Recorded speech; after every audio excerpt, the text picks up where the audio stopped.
Try your best.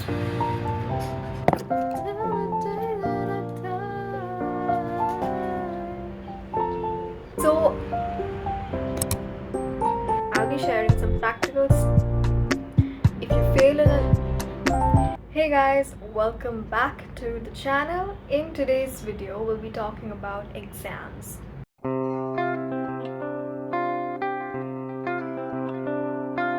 So exams are around the corner. We're all struggling to stay productive. We're all so stressed. But here I am. I've got you covered.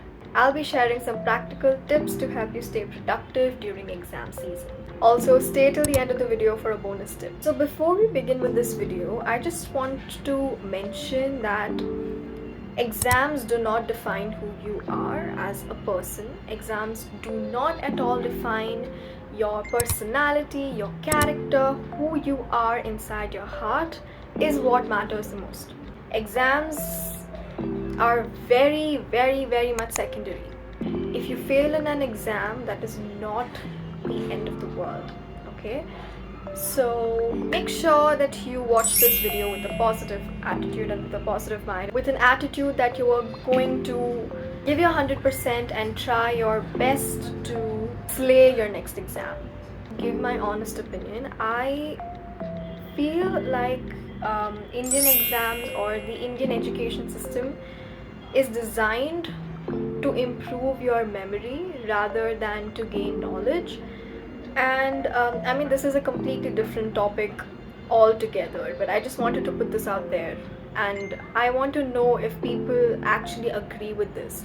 I mean, yes, of course we do gain knowledge, we get to learn new stuff, but then the system of examination is, instead of giving definitions, we could be given case studies and how to analyze stuff, you know, how to put our theoretical knowledge into practical use, because that is what we will have to do in the real world. How do we apply that knowledge? How do I actually utilize that? Where does that knowledge go? Like, okay, I know this topic now, I know the definition of this topic, now what? Now do I just by heart this definition and puke it out on a paper and that's it? I get 100 and that's it? How do I apply this knowledge in the practical world? We are not trained for applying our theoretical knowledge in the practical world. Nowadays, skills is what is more important than theoretical knowledge. It is the skills that is going to get us jobs. It is the skills that is going to take us far in the world, at least in the career perspective. Earlier, what used to happen was, okay, you get an engineering degree, you get a doctor's degree, you get a good degree and you're set. But now the scenario is completely different. Now, no matter which degree you have, it doesn't really matter unless it's like a professional degree. You need to have skills now. This entire conversation might seem a little controversial, but I just wanted to get this out of my system. Since the past few days, I've been thinking about this a lot, and now it's finally out of my system and I'm a little at peace now. Guys, I have so much to say. Like, I have so much to say, but I don't think I should say anything anymore because I don't want to get into trouble, to be honest. Okay guys, enough has been said, enough rant has been done. Now let's come back to the topic. So, exams. Let's say you have an exam like 1 month from now, right? So what are you going to do? What is going to be your routine? I know most of us study just right before the exam, like a night before or a day before. I know most of us do that. Even I have done that, to be very honest. Let's say we have like a very important exam, right? Like this defines if we get admission in one university or not, or if we get this one particular degree or not. All right. So for such important exams, let's not take the risk of studying a day before or 2 days before. Let's actually prepare well for such exams, right? So if you have an exam a month before, what is your schedule gonna look like? Now this is going to be different for every single individual. Now what I want you to do is create a schedule for this entire month for you to prepare for your exam. So what are you going to do now? Don't make your schedule so specific, like wake up at this time, brush at this time, breakfast at this time, lunch at this time.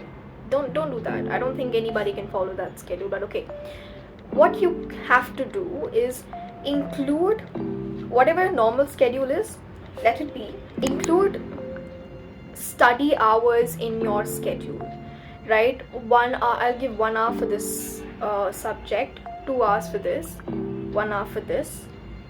That's it. Include your study hours in your schedule for at least a month before your exam. Next, what you can do is to prioritize difficult topics first. Prioritize the difficult topics first and then move ahead with your easy topic. The next thing that you can do is utilize online tools like Notion, Google Calendar, Todoist. There are so many apps available, so many softwares available online, and you can use those to organize your life, to organize your tasks, to note down stuff that you need to study, for whatever. You can use these apps and they'll organize your life. They'll make it very easy for you to study. So that was the first step, setting clear goals and planning your study schedule. Moving on to the next step. The second step would be to find a good positive environment to sit and study in. So let's say if you find it difficult to study in a noisy environment. I mean, many of us find it difficult to study in a noisy environment. If you can't go out to study, you can make a good study environment at home, or like go to libraries to study, or like find a good place where you can sit and study peacefully, where it actually goes into your brain.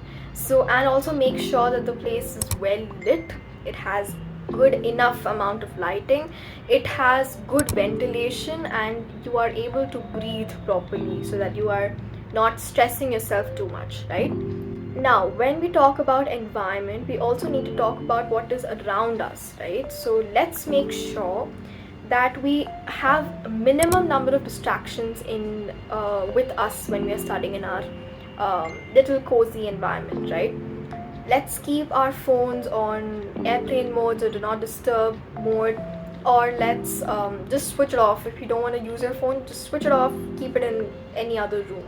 If there are people around you that might disturb you, let's lock ourselves in the room, right, until and unless we are like done with one study session. And so like these small steps you can take in order to minimize distractions, or in order to concentrate fully and give your entire focus only to that one particular subject for a certain amount of time. Another very useful tip in order to have a good environment around you is to have your materials already laid down, right?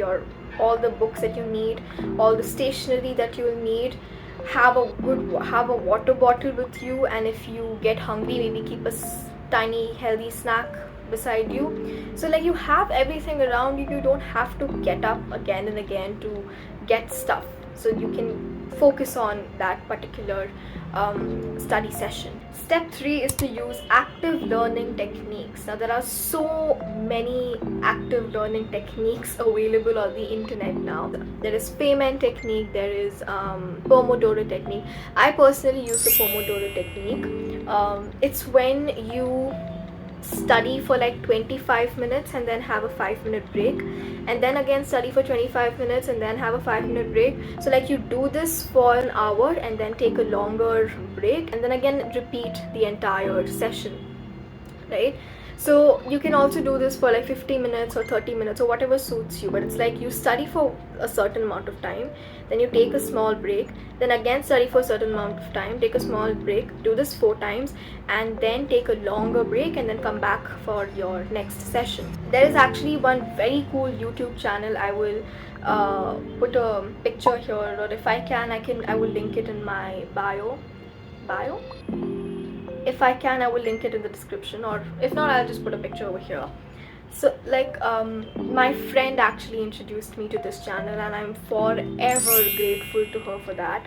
So every time I'm studying, I put on this channel in the background, and it's like, it's such a nice way to romanticize your life while you're studying. And I mean, I'm forever grateful for my friend. You can also use mind maps and flashcards and different colorful highlighters and stuff to have better memory retention. I mean, it's scientifically proven that these things can actually help you study better. Step 4 is to maintain a healthy routine.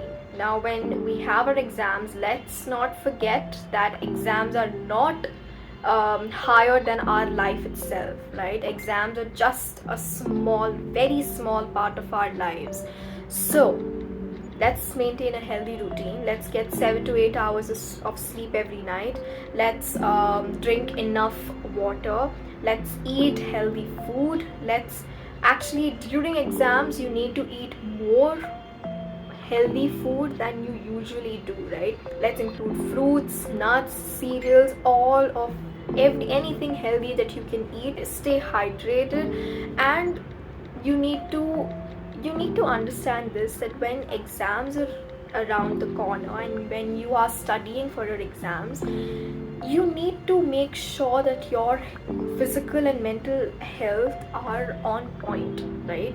Because if these things are effed up, you can't really give your exams in peace, right? So let's exercise regularly, let's drink enough water, let's eat healthy food, let's also like meet your friends during this time. Don't completely cut them out, because that is not going to help you, to be very honest. I mean, yes, if there are people who are distracting you, please cut them off. But if you're like your genuine friends, right, go interact with them, talk to your family or whatever. Make sure that you don't socially cut yourself out from social gatherings or from social situations, right? All right, step number 5 is to stay motivated. One really helpful method to keep yourself motivated while studying is to give yourself rewards. Tell yourself, I will go for a walk and get myself some coffee if I finish this one particular session, or if I finish this one particular topic.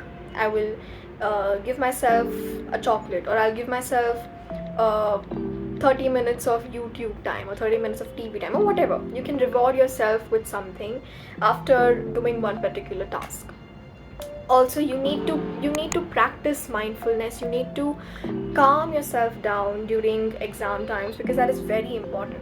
You can meditate if things are getting too stressful, if you're not able to remember what you're studying. Keep the books aside for a few minutes, meditate, close your eyes, take deep breaths, practice mindfulness, feel your clothes in your body, feel your chest as it expands and contracts, feel your feet on the ground or on the bed or wherever you were sitting. Practice mindfulness, be present in the moment, and then go back to your topic, study calmly. I'm very sure you will understand whatever is bothering you. Your brain is capable of studying the hardest of the hardest subjects, and you will get it done. Another very useful way to stay motivated is to join study groups. That way you can also stay accountable to your studying, right? So, or you can have study sessions with your friends. You can do online video calls with your friends, or you can study with them together in the library or through cafes. Whatever, you can stay accountable, or have a friend who can hold you accountable for your studies, for the topics that you are going to study. And another thing that you can do is to keep changing your study methods, right? So today, if you're using the Pomodoro technique, maybe for the next topic you can use the Feynman technique. Maybe if it's a difficult topic, you can use a different study method to study that, right? That'll help you be engaged with with your subjects, and that will also help you focus more and keep things interesting. Now, moving on to the point number 6, which is actually the bonus tip. This bonus tip is called the 2-minute rule. Now, I am pretty sure many of you already know what this is.